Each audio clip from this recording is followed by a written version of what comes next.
Ladies and gentlemen, welcome to WrestleHorror.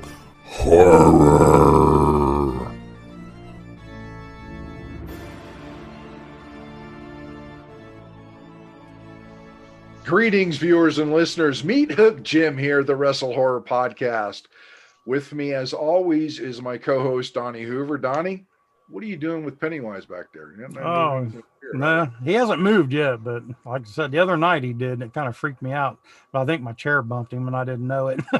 So I just sitting there, and I heard something move. I was like, what the hell? I was like, I turned around real quick. So I Has it fallen on you yet, Donnie? Not yet. No, I got him. Okay. I got the frame like tucked under because this piece right here is a door. It's like a bang door from the Scaratorium haunted house, and I got it kind of tucked under so it don't fall over and hit me in the head. But I think I did bump it with my chair, and he moved, and it did kind of freak me out for a second. and joining us sometimes, because he's a slacker and he's on his own schedule, is Mr. John Orlando. John, it's been a while. Welcome back. It has. Thank you. I'm busy putting out, NOW Nation recaps with Michael Pagano. That's where I've been. Okay. And taking care of some other projects too. But it's good to be back. I appreciate it, guys. And now that we've got WrestleHorror back in force, we're going to introduce our special guest on this episode. He's a pro wrestler. He's a horror actor. I'm talking about Maxx Morrison. Max, how are you doing, my friend? Guys, gentlemen, what is going on? Thank you for having me. Yeah, we're happy to have you on. Like I said, your background fits right in. Absolutely. Well, it's like you and me, Donnie, were chatting, I guess, like a day or two ago. We were setting this up, man. It's like wrestling and horror. It's like peanut butter and jelly. It just goes right together, nice and smooth. Yeah. Oh, I could definitely not agree more. It's like we were talking off air. It's just the way it is. There's so many similarities between the two industries that you go to a horror convention. What do you see? Pro wrestlers, mm-hmm. right? Mm-hmm. So it's hand in hand, and Max, like Donnie said, you're right up our alley because you do both. What did you start in first? Did you start in wrestling or did you start in acting? That's kind of a funny question because, so before I did either of those, I was actually playing in a bunch of bands for about 15 years. I was a drummer in a bunch of professional cover bands and metal bands and stuff before I decided to get bit with the wrestling bug. Nice. But before that, I did a music video for a pal of mine where I ended up getting my first taste of real acting. He had me go in there and do this thing where I played a part where I was some sleazeball in a bar hitting on his old lady. And that was my first taste of being on film. Nice. And then a few years later, I got into pro wrestling. I'm going on my 6th year doing it now. And then I got some cool opportunities. I did a spot for the band Iron Reagan from Richmond, Virginia. Those guys are super cool. Me and a bunch of other wrestlers from out my way back in Virginia, we got invited on there to do their video for Patronizer, and it was a big schmoz between the band and us, and we were all beating the crap out of each other, and that was a whole lot of fun. Nice. And then 2 years later, I got tagged with some people in the horror community, and that was when I made my entrance and started doing shorts, and I just had my first film release that I was a part of actually a couple weeks ago, and I'll show you right now. It's by Brad Twigg and Fuzzy Monkey Productions. It's called Deathboard. Nice. And I've been promoting this thing. This is like schlocky, silly, grindhouse, old indie Ouija board movie with demon possession, lots of kills, lots of blood, naked chicks, everything you want. You know what I mean? There you go. Everything you want in a good horror film. I'm going to ask a quick question, Max, because you have the moniker Madd Maxx Morrison. Are you a fan of that film franchise, the Madd Maxx film franchise? They're fun, but funny enough, man, that's not where the madness comes from. Okay. Yeah, because the madness, actually, I got deemed with the madness before I even got into pro wrestling, man.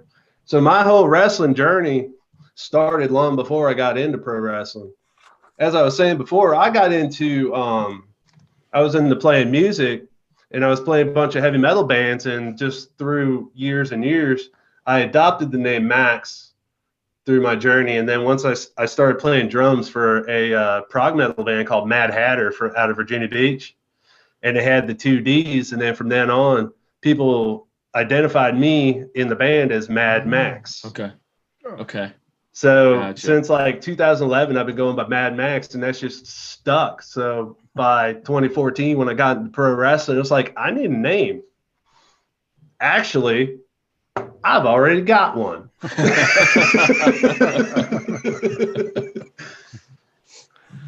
Well, So you solved that problem real quick. Yeah, exactly. Real quick. It was a no-brainer, man. It came so easily. It was nice because I know a lot of people have a hard time coming up with them, and it's like, all right, cool. I'm already ready to go.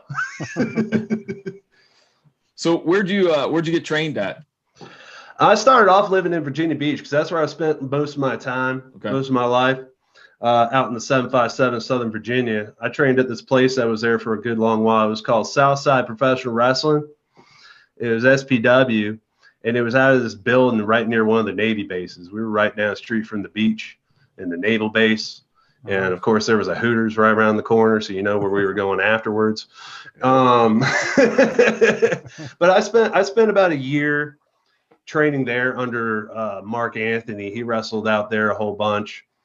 And then I wrestled under Mark Anthony and Marty Reed. And sometimes I got trained because he was there as alumni. Coming as a special coach was JJ Blake from Booker T's Reality Wrestling.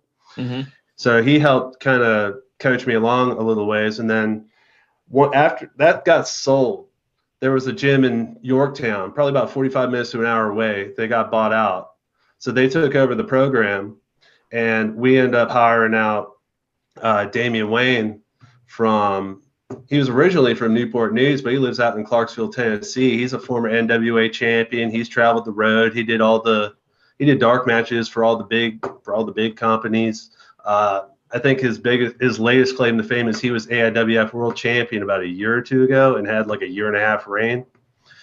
But he took me under his wing, took me on the road, and got me started and pushed me on my journey, and been kind of following his footsteps, ever since.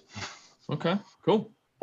How was the training? Was it tough at the beginning? Did they try to old school it, where they kind of make it real physical and then lighten up some, or how was it more I guess you could say more new school, so to speak? I think it was like a little mix of both. Okay. And I say that because of course Southside Virginia, we're still like right in that Southern Territory area, so there was we have a lot of like veteran heads out there that are all old school wrestlers, like Mid-Atlantic, so we had that influence in the school. But at the same time, Dustman was progressive enough to where he's had enough cats come through where it's like, okay, we can old school this a little bit, but we're going to get you trained. But at the same time, we're going to be a little lenient, which was good and fine. So, I mean, at the beginning, because I started kind of late in life. I started pro wrestling when I was older. I started when I turned 30 years old. I literally graduated college, got me an electronics degree, and then 3 months later, found myself in wrestling school. I really wish I didn't have to spend all the money I did on the college, because I spent almost as much as in the friggin' wrestling school. So I was like, yeah. Go from one school to another. But it was kind of old school in the sense that they just had us bump and repeat. Learned all the basics, learned my fundamentals, and then luckily a bunch of the old veteran heads would come through and show us what's up. And then once I started training under Wayne, I had enough under my belt and a little bit of experience. So he started teaching me the psychology, the whys, the whats, the reasons, the means, why are you going to do this? And then started showing me the ropes on the road. So that's pretty much like a introspect of my training, how that went. Now, are you still down south? Fairly. I live out in Frederick, Maryland now. I've been up here about 2.5 years. Which has been cool because when I was living down there, I've been up to like Rhode Island all the way down to Georgia, but I was kind of sitting pretty right there in North and South Virginia. I was over in lot of the Carolinas. But once I moved up here to Frederick, it put me kind of in a good central location because I'm right there at Pennsylvania. I got Delaware, I got Maryland, Virginia. So I've been kind of bopping around between West Virginia, Pennsylvania, Maryland, for the most part. Yeah. How's the wrestling been in your area with all the regulations and the COVID and all that? Well, before COVID, it was doing fantastic. It was my book stayed solid constantly between film projects and doing that, man. I staying busy on the road, man, putting miles on that car. But once COVID hit, man, it scared the shit out of everybody because we didn't know what we were supposed to be doing. It's a physical thing. Yep. But I know down in like Virginia, they put a kibosh and everything for right now because they're looking at it. From what I heard, there was like stupid rules. Like if you're going to have a wrestling match, you got to be 10 feet away from your opponent. How the fuck are you supposed to wrestle 10 feet away from your opponent? Really? And you want to take my money and tell us that bullshit? Okay, whatever, dude. I'll sit it out for a little while. Yeah. That'd be a little tough to do. Yeah, and I mean, we can rock paper scissors for the title. You know, that's fine. I'm a badass at Uno, dude. You ain't gonna beat me. I'm taking your belt. So Max, based on where you lived and where you grew up and things like that, I'm going to assume that you were a WCW fan. Oh, big time, very much. Yay! Finally, somebody that appreciates WCW. See, man, it's like growing up in my house. Saturday night was like the weekly thing. That's what we did. Because every night TBS or every week TBS 6:05 Eastern, we were sitting down. They had the spinning ring. There was studio style. That was the best. Yep. And then of course Nitro comes along. But I was a fan of the WWF too.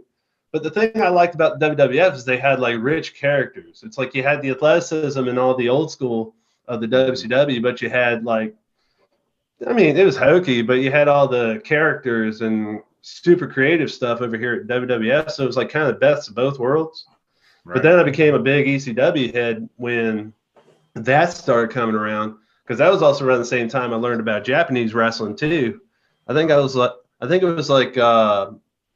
it might have been like 97 or 98. I met a kid in my school on the bus who taught me about like independent wrestling and the likes of like Christopher Daniels. That was when like Fallen Angel had first started making his way in the scene, taught me about Hayabusa. So I started watching a bunch of FMW, and I started buying all those tapes when I saw those. Started buying all the ECW stuff, and I saw how they were jumping back and forth. Then like one of my big guys back then was Mike Awesome, because I've never seen a guy that big doing all the athletic stuff he did flying around. And that dude was just a monster. So, yeah, so I gravitated towards that, and definitely gravitated towards like the old school wrestling, because just they were almost like real life superheroes to me. So I was like, dude, these guys are incredible. that was the total appeal. Mm-hmm. Oh, the reason I asked that is because on most of our shows, everybody's strictly a WWE fan. And it's like, no. I grew up in Florida watching WCW. So, so I'm glad that there's somebody out there that appreciates it. Well, what's been really fortunate to me is just through my journey, I've met a lot of cats, like a bunch of vets that came from WCW and got to pick their brains, sit in the locker room, and hang out with them. So, I mean, that right there, on top of like watching it as a kid and then being around them to actually get the inside's been real neat. I know one of the guys that had a real good hand in my development is the Platinum Icon. He's the guy from my way. He lives in Florida now, but the Platinum Icon, Phil Brown, he was trained at the power plant back in 2000. He was ready to make that jump before they shut that place down. But he comes around the way and gave all us young cats, all the tools we need from what he learned from being out there. That, and I talked to the original Madd Maxx. There was another Madd Maxx, 2Ds, 2Xs before me. He's a guy in Raleigh, North Carolina. His name is Chuck Coates. I don't know if you're familiar with him, but he used to wrestle on Worldwide back in the early 90s. He actually tagged with Jim Roma against Haku and Andre back in '88. Okay. So I got an influence from him and Phil, and they've been teaching me all the old school stuff. That's great. I appreciate old school wrestling. There's so much to it, because the thing that lacks now in new age wrestling is because everybody has such a short attention span. You want something that's going to grab your attention. You want the instant gratification. That's why everybody's being real spotty and whatnot. But the thing that was real nice and juicy about old school wrestling is the fact that you had to use your brain to put the things together. There was a lot of subtle, or it was in your face, where you could tell a story, and all you had to do, you could cut a promo just by changing the look in your face. You didn't even really have to say much, but you had to grab that crowd and make them believe every damn feeling and emotion and word you said, and you'd have them hanging on by a thread. That was the shit I love about old school wrestling. It's just the fact of working and just making people believe. You know what I mean? Oh, yeah. Can you Besides see Mike, the hate in my face? I was gonna say, besides Mike Awesome, who were some of your other favorites, Max? Well, when I was a young kid and I first got started, of course, I gravitated towards all the painted guys, because I was a big comic book kid growing up. So I was watching Sting and Road Warriors, and I was loving those dudes. And then as I got older, I started falling into like Mike Awesome, the Mick Foleys. Like Cactus Jack is one of my favorites, and I feel like I've kind of adopted a lot from his style, especially being a brawler type wrestler myself. And as I've gotten older and further in my journey, I started looking towards like other guys. Like I really enjoy watching Buzz Sawyer. I definitely love watching Bruiser Brody. I take a lot from him. I definitely like I'm trying to think of who else I was falling into was definitely love Bigelow. Oh, here was the big thing, and he was probably one of the coolest people I've met in the business. So I think it was like 2016, 2017, went to WrestleCade in North Carolina, met Shane Douglas, the franchise, for the first time. Right. He was my champion. Outside of Shawn Michaels, he was my champion, because I personally was never a Four Horsemen fan. I respect Ric Flair, but I don't care for him. I was always a Shane Douglas guy. He always had the swagger, the bravado. He just had the balls to say whatever the hell he wanted. And I admired the shit out of it, so he became my champion. I can understand that. No.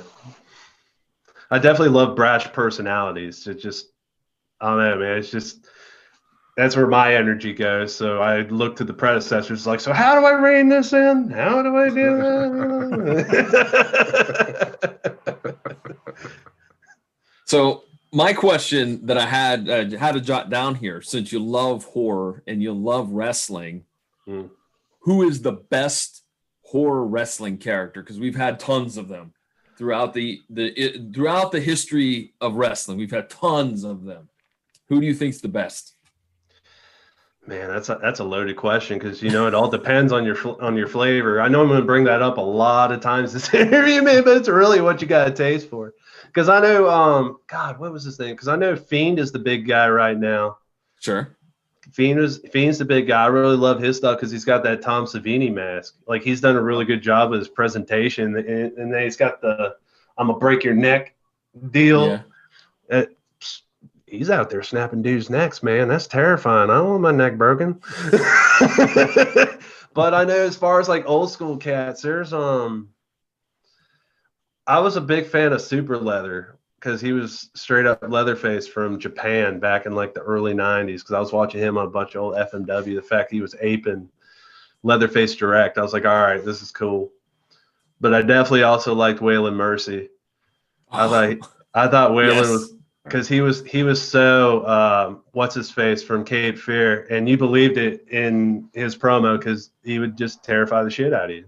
He would say everything he intended on doing, then he'd go out there and do it, and he'd stalk you. He wasn't coming direct; he just stalked the shit out of you. And I think the delivery was what was so disturbing. That lives are gonna change in the hands of Waylon Mercy. Like, it was very monotone and very, very frightening I don't think it would have the same effect if he yelled. You know what I mean? Yelled and screamed and everything. Just the monotone delivery scared the crap out of you. Oh yeah, it wouldn't have been him at all if he started like yelling and carrying on, because that was the whole thing. He would draw you in, because like one of the things Jake Roberts used to do back in days, he used to talk low because he'd have to make the audience pay attention to what he's saying, because he's saying it so low. You got to see what's up, and then he got his point across. Same with him, because even in horror movies, a lot of the killers don't go screaming. They're going to be like, when they got you tied up to the chair, wherever it is, I'm going to tell you my plan. Here's what I plan on doing, and I'm going to tear you from limb to limb. And I know you can see the look in my eyes, so you believe I can do this. So you better beware. It's that kind of thing where you just look in the dude's eyes and believe that he's going to murder and torture you. And that was the thing Waylon brought to the table. It's just like, yo, he came straight off the screen. Can somebody bring him back to Blockbuster, please? I think he's late.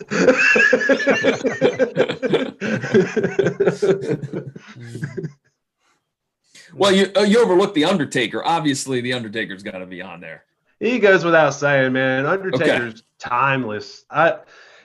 That's the way my brain works, dude. He's one of those timeless characters where I feel I don't need to say him. Okay. But he is, as far as horror characters, he is the best of all time, dude. He is the most successful, and he was terrifying as shit. Mm-hmm. Especially when he was in ministry, when he was running as the cult leader taker, because he was doing some gnarly stuff. Yeah, man. One wrestling talk I've already appreciated. He's mentioned Waylon Mercy and Buzz Sawyer, and I've heard those names, which I'm a Buzz Sawyer fan myself. I don't know if I've even ever met another Buzz Sawyer fan. But then he threw Waylon Mercy at us, and I was like, oh, hell yeah. So you probably will never hear these names again on our podcast, so you just enjoy them while you can. That's a challenge. I'm going to try to fit them in all the time now. That's it. That's why we try to fit them in all the time now. We'll be talking about something random. It was like Waylon Mercy. Glad I could spice it up kind of nice for you guys. Yeah, I've talked to many people, and they're like, who do you like? And I like the Horsemen, the old school originals. I'm like, I like the Horsemen. I like Mad Dog Buzz Sawyer, Bruiser Brody, Abdullah the Butcher, Bam Bam Bigelow. And like I say, Buzz Sawyer, and you can just, people kind of look like, who or what? Yeah, it's like, dude, the guy knew how to work, man. He knew how to get heat. He went out there and straight didn't give a fuck. Yeah, he was crazy. Man, some of those clips, you watch him taking bumps. There was one clip with, I think it was from the Crockett Cup, with Coco Beware giving him a drop kick. The way Sawyer sold that, you thought he got shot with a gun. The way he sold it, but man, oh man, he just no regard for his own safety. Yep. Another old school name I've been doing a lot of studying on over the last year, man, is I've been getting into Dick Slater matches. Oh yeah, I do like some Dick Slater, man. Like I was watching some of his stuff from the '70s when he was babyfacing it, and then I watched a bunch of his stuff when he was in like early WCW and whatnot. Mm-hmm. Yeah, that's a name that brings me back. I've been watching the NWA since I was 12, and I'm gonna go ahead and tell you that I'm 55. So that gives you a. Come on, you don't look a day over 35. Don't bullshit me. You don't look a day over 54, Jim. Come on. See, I was nice. I was going to call you out, Jim, when you go, I'm a fan of WCW. I was going to say, you mean Championship Wrestling from Florida? Oh, see, I wasn't going to rat you out. Yes. Not the one that the WWE did. No. The NWA one. Yeah. Real funny story talking about Championship from Florida is I was earlier this year, I was working this Clark Kent job, and one of our clients came in. Apparently he brought in an old binder. He used to work for Championship Wrestling from Florida back in the day. He was a manager called Mr. Marvelous. I was just like, small world, dude. I went to an event in Orlando, and I watched It was Harley Race and Ric Flair go for an hour. Oof. To a draw. Wow. Yeah. Who else was on that card? Do you remember, Jim? Barry Windham. Ooh, I like Barry. Mike Graham. Kevin Sullivan? Yes, Kevin Sullivan too. And that's about all I can remember off the top of my head. But that match between Race and Flair stuck in my head, just an hour long. Yeah, but that was back in the day when they were doing those like 2-3 times a week for like a couple of years, wasn't it? Well, yeah, but it's different when you watch it live. But that's the way I felt it was. No, absolutely. It's a different atmosphere. It's a different taste when you go see it live as opposed to TV. Mm-hmm. Oh, and Dusty Rhodes was there too. Okay. The American Dream, Daddy. Now, when you watched that Flair Race Iron Man, did you just watch it, say, hey, this match is pretty cool, or did you kind of know that was a special match between two soon-to-be icons in wrestling? Well, I was pretty much a mark back then. Mm-hmm. So, yeah, I mean, I was appreciating the match for what it was. And I knew Race was already an icon, and I knew Flair was getting there. Mm-hmm. Okay. But, Harley Race was the NWA champion. Nobody could beat him, and yeah. And Ric Flair didn't beat him that night. And it's like, damn, I wanted Ric Flair to win. Like, he's held the belt too long. Give it to somebody else. But that's back when people held the belt for more than 10 days at a time. Yeah. Mm-hmm. Yeah. It cheapens the belt when they keep changing hands too much. Mm-hmm. Agreed. Because you got to let it sit. Well, I was just going to add in there, man, because you got to let it sit on somebody for a while. Because if they're not fighting for something, then what are they fighting for? Mm-hmm. Yep. Well, I was going to ask, can we talk a little bit about forming your character? I know we talked off air that you said, there's a lot of similarities between the horror industry and pro wrestling. So can we talk a little bit about forming your character? Sure. Absolutely. I probably won't shut up in this conversation. So make sure you got a drink and some popcorn. We're going to be sitting here for a while. You got to use the bathroom, go do it now. So as far as like my character per se, because I know I've always been like an oddball in life, just grew up, diagnosed ADHD, and as I got older, I learned to like kind of take it into imagination land and kind of let my brain drift off. And funny enough, with all the comic books, soaking up horror movies, you eventually kind of get into a mind place where you start to play tricks on yourself and the real life world.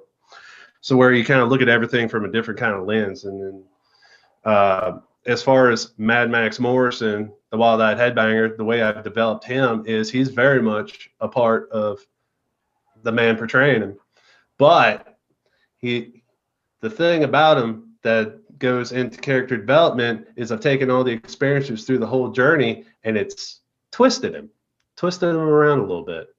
So the brain's a little out there in the sense of looking past the subtleties and kind of going deeper, and it really confuses people.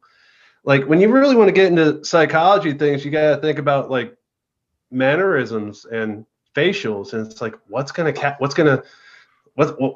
freak somebody out. Like if I go stand up to him like this and just stare at him and tell him, be like, I'm gonna eat your soul, and I believe it. I mean, what are you gonna do?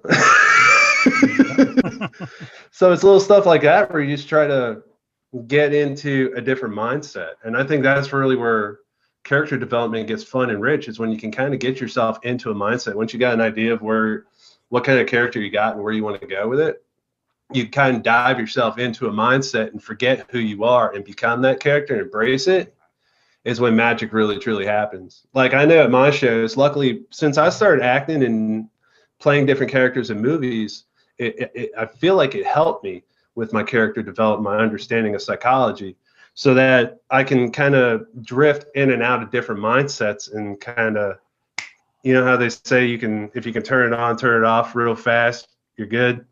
I feel like I get there where I could just kind of turn into Madd Maxx and shut them off whenever, and it's kind of freaks people out. But that's comes from things I've learned from watching horror movies, because that's where I get a lot of my ideas and psychology from.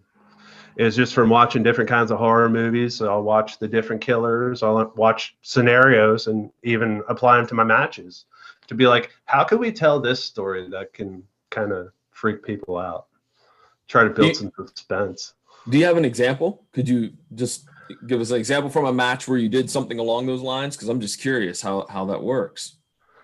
I know I'm currently like trying to build one right now, but one that I just recently did. We did a storyline because I work for a company out in Altoona, Pennsylvania called Eclipse Wrestling, where I'm just recently became their heavyweight champion. Well, before that, I was their legacy champion, which is like your mid card title. Mm-hmm. And we ran a program between me and my manager and a group of characters called the Shriekshow, which you have your ringleader, who's got your oddball heel characters because they're outside the norm. Well, here I am, the white hot babyface, Stone Cold style. I look like a badass, but people are liking me. So I come in there and they try playing mind tricks on me. So the more the mind tricks happen, the slower and slower. It's like the more Max starts to turn a little bit until it gets to the point where he finds himself he has to tap into this place. He has to tap into this vicious place, breaks the psyche to where I have to turn the tables and out freak them out. which we end up doing in a cage match where I end up terrifying their monster because they push me where they push you to that point. It's almost like the villain. It starts off where the villain will antagonize the victim. It's almost like I Spit on Your Grave, where the antagonist antagonizes the victim, and then the victim dusts himself off, levels up, and then comes back to get over on the antagonizer. Mm-hmm. Okay. I mean, if that works for you. No, I get what you mean. Okay. The progression of the anger or hostility from the baby face. Got it. Yeah. Okay. Mm-hmm. Yeah, it's just all about trying to tap into that brain space so you can tell this story, so that you do have that payoff. Because whichever direction you go, you want to be able to get into that mindset. So then the crowd understands. On top of that, you're putting the pieces together, and it's just like watching a movie. Now, is that sold on your end through more mannerisms, I guess that's the word, or was it more promo work? A lot of it for me was like in-ring storytelling with the mannerisms, facials. We did some promo work to sell it and lead it up to that point. But a lot of it, when we still had fans in place, because we have like our consistent fan base that shows up every month, so they're following it like a soap opera every month and coming back and following the story. And we did this for about 5-6 months, telling the story. So each one that came back, we'd go in there and something would happen, and then we would go online and we did a lot of vignettes to sell the story, the plot holes in between. Mm-hmm. So rather than doing just straight up promos, we were shooting vignettes. Nice. Yeah. Did you, when you were shooting those vignettes, did you kind of more or less produce it yourself because you knew what your character wanted to do and needed to do? Was that how you guys handled it in Eclipse, is just kind of doing your own thing with your vignettes, or did you get any direction from the promoter or anything? We totally had a direction from the promoter, but the promoter, he really encourages us to, be creative on our own accord. If we have ideas, to explore them. Of course, we'll counsel and make sure that it all works and makes sense. Mm-hmm. But in this sense, a lot of us are very tech savvy in the world that we live in now. And because being a wrestler, you're also wearing a ton of other hats. So you're learning the editing, the producing, the photography, doing all this stuff. Like, Earlier this year, because of COVID, I started my own podcast and started doing video development for all my spots, and then started doing all my own promos and editing, all that stuff. And we know how to do that stuff. We live in an age. We have the technology. We know how to do it. So yeah, we're producing our own promos and making it as cinematic as we can, just to get that juicy presentation. Cool.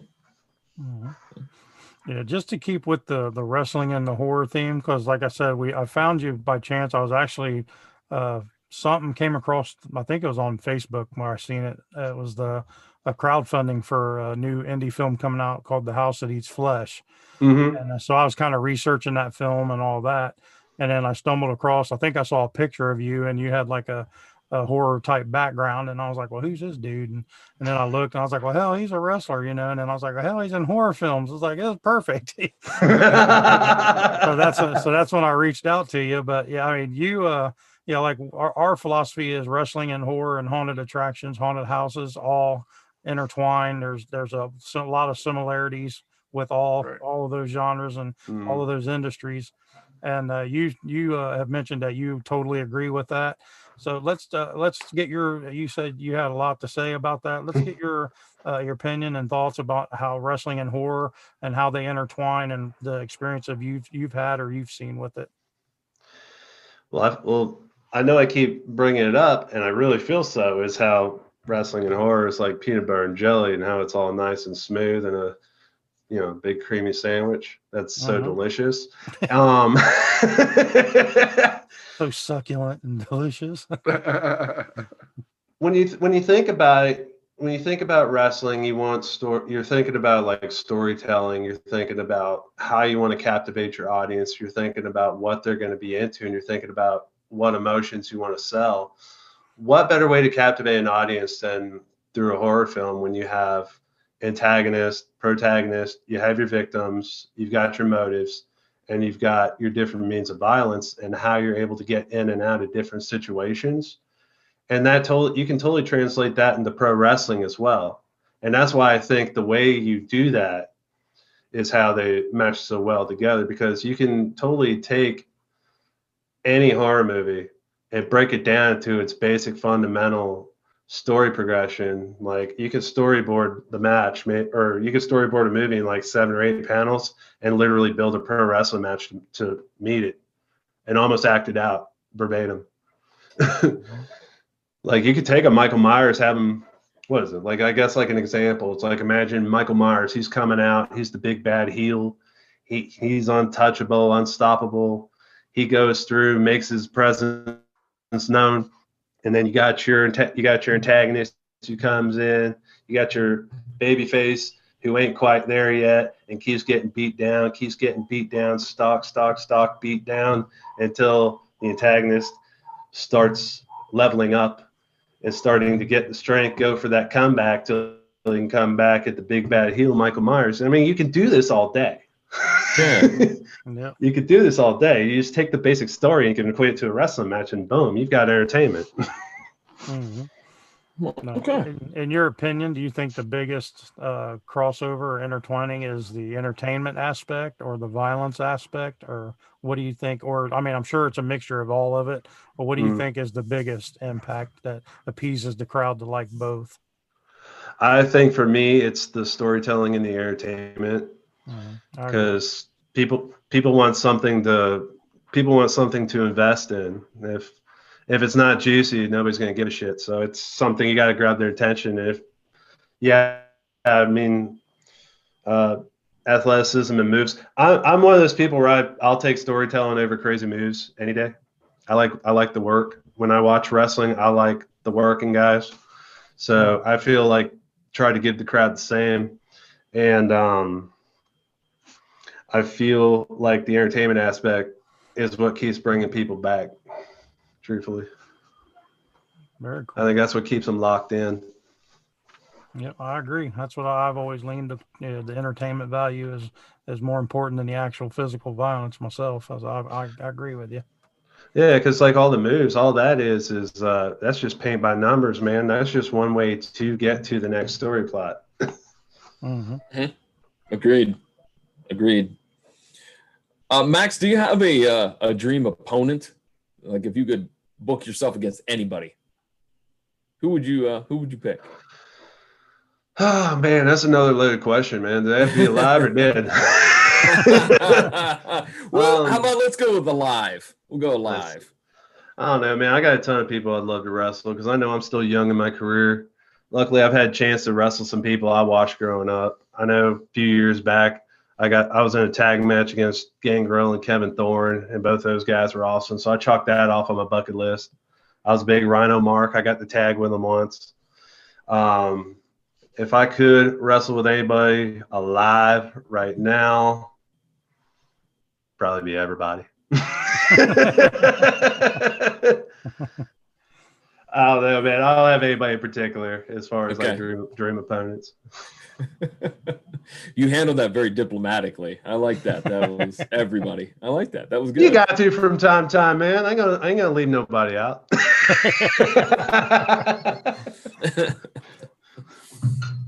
What about a legend that has passed? If there's any wrestler you could wrestle, regardless living or not, who do you think that would be? If I could have a match with anybody living or not, I really think it would be Chris Candido. Okay. Oh, okay. For me, his selling has been like second to none ever. The dude is just pure magnetism.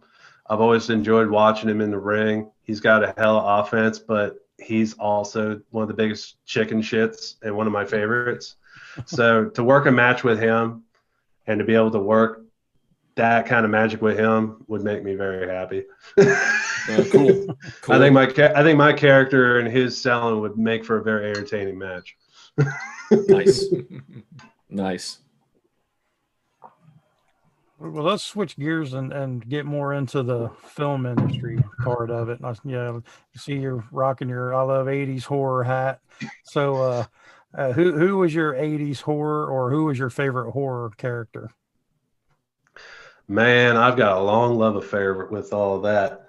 So what kind of got me started was, I think I was maybe like 5 or 6 years old. I started watching Tales from the Crypt on HBO. It was one of those deals where, of course, I was a little tyke in the 80s. I was born 84, so I think it was probably about late 80s. Every time Mom fell asleep, I'd grab the remote, turn the volume down real low, have something on the other channel, and just turn on Tales from the Crypt till I saw some blood or some boobs, or I'd hear a snore from the couch. I'd be like, oh, change channel. But I was a Tales from the Crypt mark. That got me started. And then from then, I watched a lot of the classics. I started watching the Friday the 13th. I started watching the Nightmare on Elm Street. I remember because they used to play on TV all the time. And that was how I spent my weekends, was every Friday, every Saturday night from like 8 on until like 2, 3 in the morning. They were playing them on Sci-Fi. They were playing them on USA. They were playing them on TNT. And the big show I used to watch was Bob Briggs and Monster Vision. So I'm watching all the classics. And on top of that, I think the first time I saw my first real bad horror movie, and I say bad as in, whatever, you'll interpret it how you want. I saw Hellraiser for the first time when I was 7 years old. and that changed my life. I bet it did. Yeah, I would say so.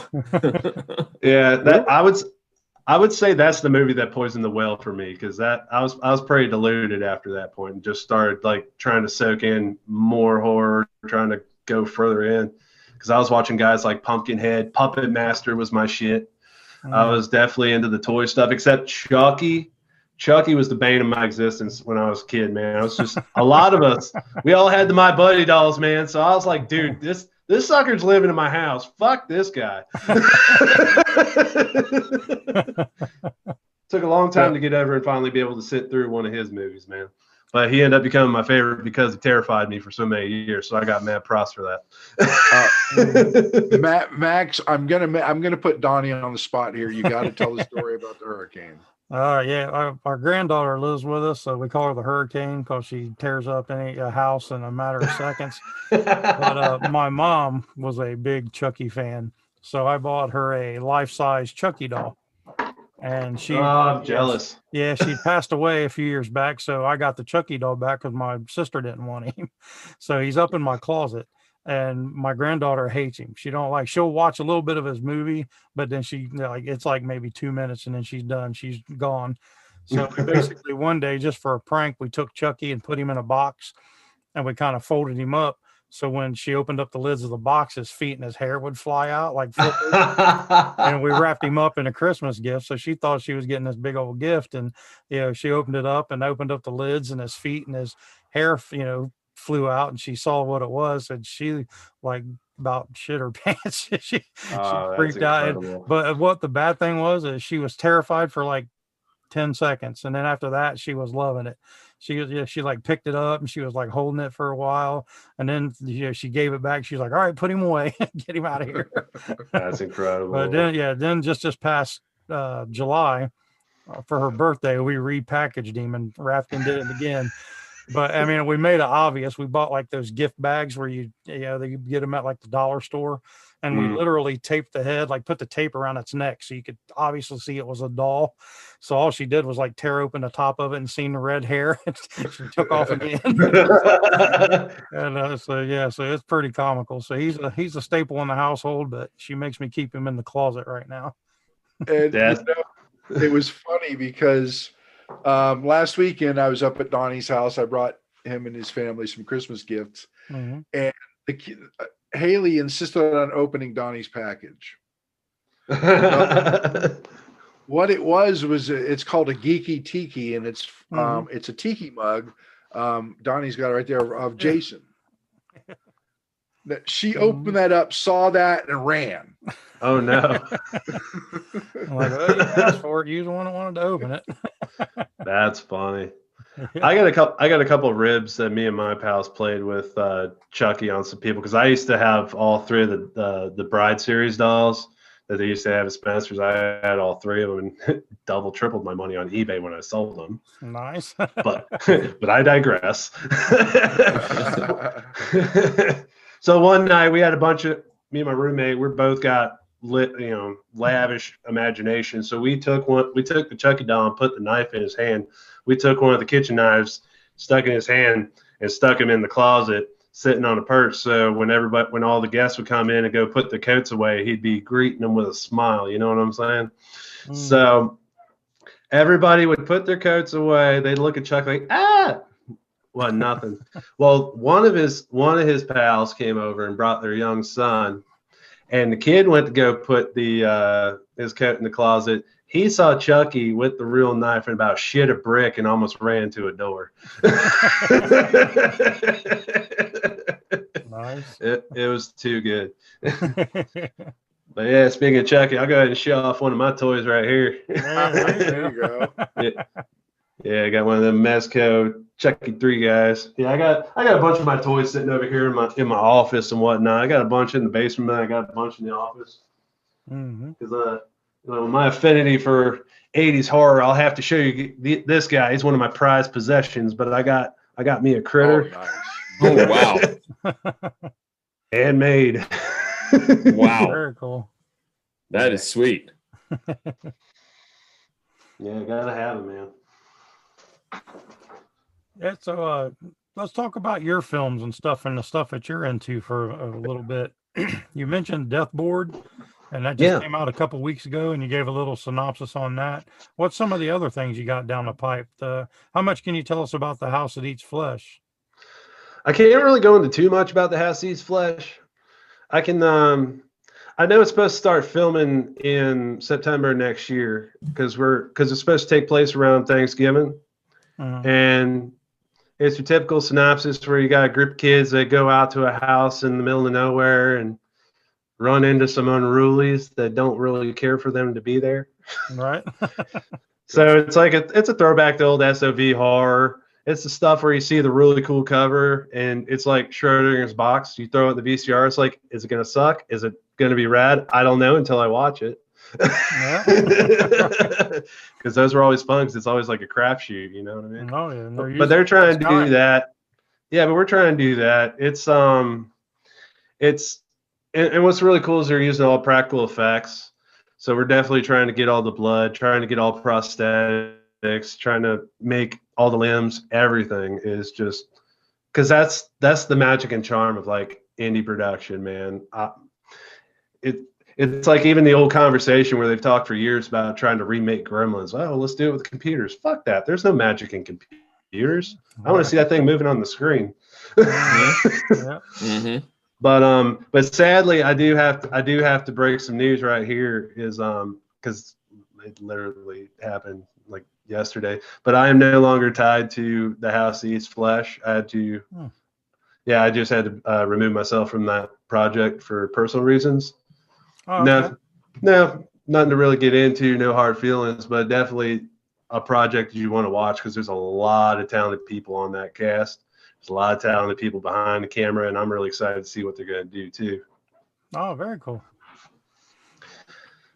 Do you have another project coming up soon, Max, or too early to tell? No, I've actually got a couple down the pipe right now. I got one that's kind of I'm only going to say it's sitting in limbo because of COVID. Really put a delay on a lot of things. It really put a damper on a lot of different projects because I know I had a pretty full schedule this coming year, even with films, but we had put a pause on a lot of it. I got this other film that I've been working on since last year. It's a carnival. It's like a circus themed horror anthology. It's called Shriekshow. And it's by Fuzzy Monkey Films, the same producer, same director that did Deathboard. And that's going to be a lot of fun because we got some big names in that one too. We got Tuesday Night. I don't know if that name rings a bell to you. We got Tuesday Night. I think she was in one of the Nightmare on Elm Streets. We got Yeah, she was. That's why that name sounds familiar. Yeah, we got Beverly Randolph, who I think was in Return of the Living Dead. And we've got, there's one more. We got another high profile scream queen that's going to be in there. We got Julie Prescott, who's in a bunch of indie movies. She's amazing. I've worked with her on a short film. That was another thing. I've been doing a lot of short film pieces over the last year because there's anthologies that's happened to be the thing. So I get phone calls come in. It's like, hey, we got this short part. I think I've done like 3 or 4 of those this year that they'll know, but they're going to go on compilation pieces and different anthologies. I've got a movie right now I'm also working on with my pal Jimmy Flame. He was a wrestler, has been around for like the last 20, 25 years. He's just like me. He's a rocker, he's a wrestler, movie guy, one of the smartest motherfuckers on the face of the planet. We're working on this 80s cheese action movie called Chuck Blade. Chuck Blade. And we've got a proof of concept trailer for it already, and I'll send that to you guys. It's lots of fun. It's like all the old action heavyweights from the 80s meets like all the kung fu flicks. Nice. So, nice. So we're having fun with that. That's all indie. It's all practical. We got a cool story. Just waiting to get that one filmed. I'm also tied to a couple of the more projects with Brad Twigg coming up this next year. There was a movie called Wrestle Massacre he did a couple years ago where he had literally all these wrestlers in this movie. It was a killer wrestler. It was the Cuban Assassin. And he got pissed off and was like, I'm tired of being treated like shit, so all y'all are gonna die. Feel my wrath. and that was the synopsis of the movie. So they're supposed to be doing a follow-up of that, and I'm tied to it. I've got a very prominent role that I can't divulge too much, but I'm really excited about it. Very cool. Yeah, I've actually seen that one. Oh, have you? Did you enjoy it? Yeah, I thought it was fun. That was a fun one. That's the cool thing I love about Brad Twigg movies, man. It's just they're so schlocky, but they're so much fun. But that's what I got going on right now. Just a bunch of shorts. I got Shriekshow. I got that. And then anybody that wants to hit me up, I've got copies of Deathboard on DVD and I got it on Blu-ray. And I can sign it and send it to you. I'll have info. So just shoot me a message. I can get it to you. Or I can tell you where else you can order it. if you don't want to get it from me, be a jabroni. I was just saying, where else would we buy it? I mean, come on. I'll find and give you the link for it. But Brad Twigg has he's got a website and an online store for all his DVDs, all his movies as well. So we got to support the film. We got to support the filmmakers. It's just as important for him as it is for us. Oh yeah, absolutely. So do you want to plug website and social media where folks can get their hands on Deathboard? Absolutely. As far as Brad's link, I'll get it to you guys so we can totally, pimp that out later. As far as me, where you can find me at my website on www.maddmaxmorrison.com. 2 D's, 2 X's, 2 R's. Super important, because otherwise it'll take you to a gay porn burlesque star. You don't want that. That's very important. Trust me, I made that mistake in the beginning. I was like, who the hell is that? Ain't me. Why am I dressed in fishnet? Wait, that's not me. Never mind. It's like, dude, did I like dream this gimmick or what? You can find me all over social media. I got Facebook. I got my public figure page where you can go follow me along, or you can find me on, just your people page. Max Morrison, 2 X's, 2 R's. You can find me on Instagram. I just changed my handle today to Wild-Eyed Headbanger. That's my moniker. You can find me on TikTok now. Started that this morning, having a lot of fun with it. You can find me there at Wild-Eyed Headbanger. And if you guys want to make contributions to help the Wild-Eyed Headbanger make more content, my Cash App is Madd Maxx Morrison, 2 D's, 2 X's, 2 R's. Super important. Sorry, had to get that in there. I just wonder how many people's going to type in Madd Maxx Morrison superimportant.com. That's like Tim and Eric. Great job.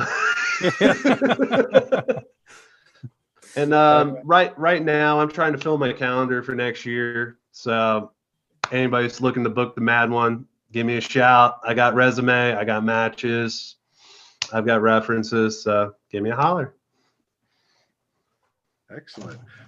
Donnie, this ought to be a unique question for him, but you haven't done the question yet. So. Yeah, we'll get to that right now. We have a question we ask every person that comes on the podcast. And we've gotten some very unique answers, and we still haven't gotten the same answer from 2 different people yet. Right. And so this should be right up your alley, obviously. So we're going to put you on the spot. So, but you are the main killer in your own horror film. What is your go-to kill? My go-to kill? I am a headbutter. So I will probably do everything I can to headbutt people to oblivion.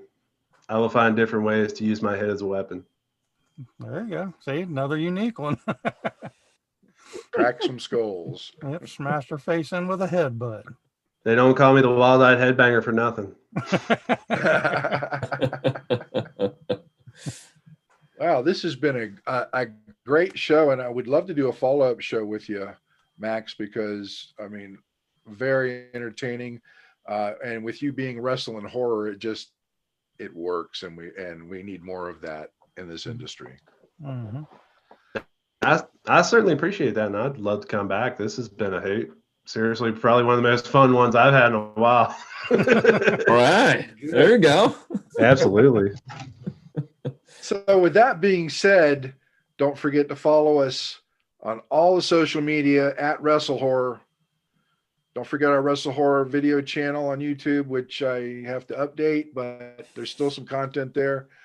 Don't forget to check out Madd Maxx's stuff. It is 2 D's, 2 X's, 2 R's. Super important. See, we done made that a thing for the show now, ain't we? That's gimmick infringement. On behalf of my co-hosts, Donnie Hoover and John Orlando, I am Meathook Jim with WrestleHorror. We'll catch you on the next episode. Thanks for listening. Make sure you follow us on all of our social media outlets, Facebook.com/WrestleHorror, Instagram @WrestleHorror, Twitter @WrestleHorror, on YouTube at the WrestleHorror channel. And you can also find us on our website, www.wrestlehorror.com.